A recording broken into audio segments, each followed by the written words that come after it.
let's talk about something nobody wants to admit. Made in America. Harley-Davidsons haven't been 100% American for years. Harley sources parts globally, electronics from Japan, suspension components from Taiwan, tires from everywhere. The final assembly happens in America. Sure, but calling modern Harleys fully American is marketing, not reality. And it's not just Harley. Indian Motorcycle, owned by Polaris, assembled in Iowa, but uses global supply chains. Most American brands rely on international suppliers because it's the only way to stay competitive. The Sprint takes this one step further.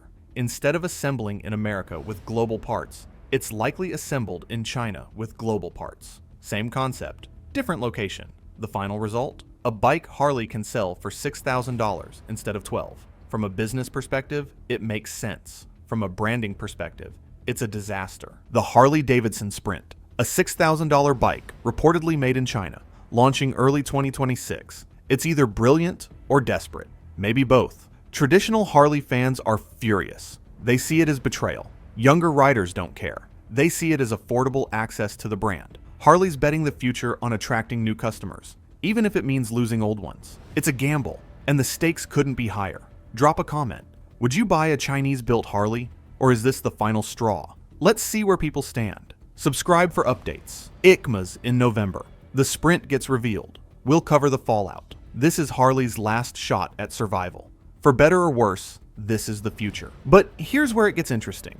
While older Harley fans are furious, younger riders don't care. Gen Z and millennials don't have the same emotional attachment to made in America. They grew up with iPhones made in China, cars with global supply chains, and brands that manufacture wherever makes sense. For them, the Sprint isn't a betrayal. It's practical. They want an affordable Harley. They don't care where it's built as long as it's reliable and looks good. Harley's betting on this generational divide. They're willing to lose some older customers if it means gaining younger ones, because older customers are aging out anyway. Young customers are the future, if Harley can attract them.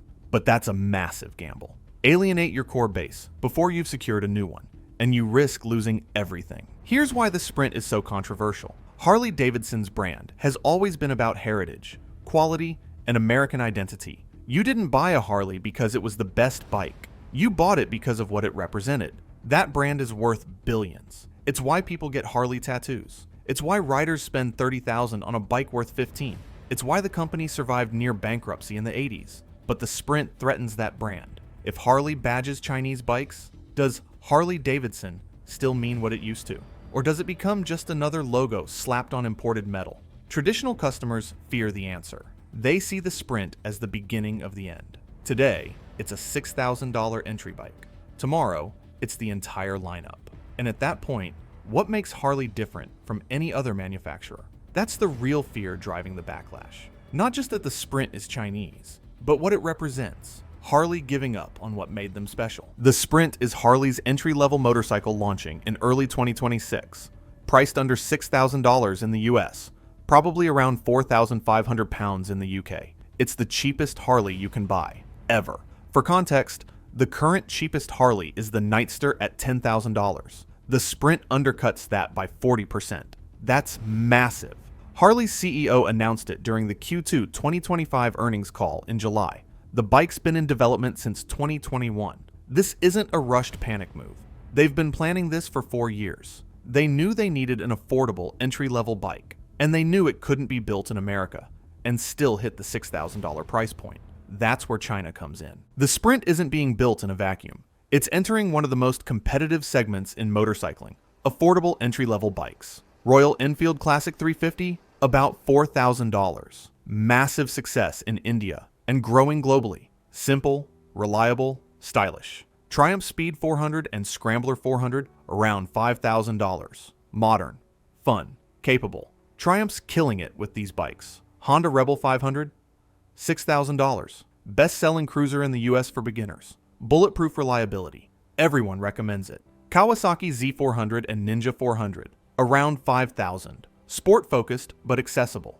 All of these bikes are either built in low-cost countries or use efficient global supply chains to keep prices down. None of them are built in America or Europe, because building there and hitting these price points is impossible. Harley's competing against manufacturers who figured this out years ago. Royal Enfield's been building affordable bikes in India for decades. Triumph partnered with Bajaj in India for the 400s. Honda's global manufacturing infrastructure is unmatched. Harley's late to the game, and the only way to compete is to build where costs are low. That means China. Harley-Davidson just dropped a bomb that's exploding across motorcycle forums, Facebook groups, and dealer showrooms. The $6,000 Sprint, Harley's cheapest bike ever, is reportedly being built in China. Not Milwaukee, not Kansas City, China. And Harley loyalists are losing their minds. For over 100 years, Harley-Davidson meant American manufacturing, American workers, and American pride. Made in the USA wasn't marketing, it was identity. But now, with the Sprint, that identity is crumbling, and riders who've spent decades defending the brand are calling it betrayal. But here's the brutal truth. Harley had no choice. They're bleeding money. Sales down 23%. Losses of $175 million in 6 months. The average Harley buyer is 55 years old and aging out. Young riders can't afford $25,000 bikes. Harley needed something cheap to attract new customers. And cheap means China. So is the Sprint a smart survival move, or the final nail in Harley's coffin?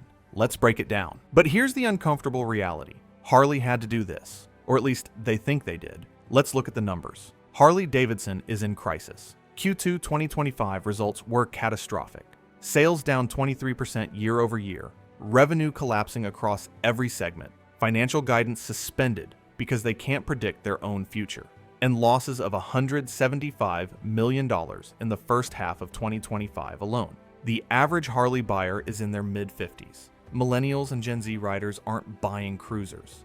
They're buying sport bikes, adventure bikes, or nothing at all, because they can't afford $25,000 motorcycles when they can't afford houses. Harley's traditional strategy, building expensive premium motorcycles for aging American men, is dying with their customer base. The Sprint is their attempt to survive by expanding the tent. If they can hook young riders at $6,000, maybe those riders upgrade to a Softail or Road Glide in 5 or 10 years. That's the long game, but it requires building bikes young people can afford, and that means China. Harley hasn't officially confirmed Chinese manufacturing, but multiple reports, dealer documents, and industry insiders point to the same conclusion. The Sprint is either fully built in China or uses a Chinese manufacturing partner like Benelli or QJ Motor. Simple math.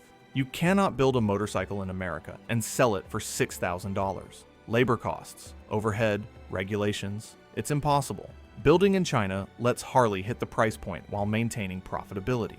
But that's exactly what's enraging traditional Harley fans. Because for them, made in China, Harley-Davidson is sacrilege. It's the ultimate betrayal of everything the brand represents. Scroll through any Harley forum or Facebook group discussing the Sprint, and you'll see the same sentiment repeated over and over. Anger, disappointment, betrayal. Real Harleys are built in America. This is a Chinese bike with a Harley badge. I've owned Harleys for 30 years.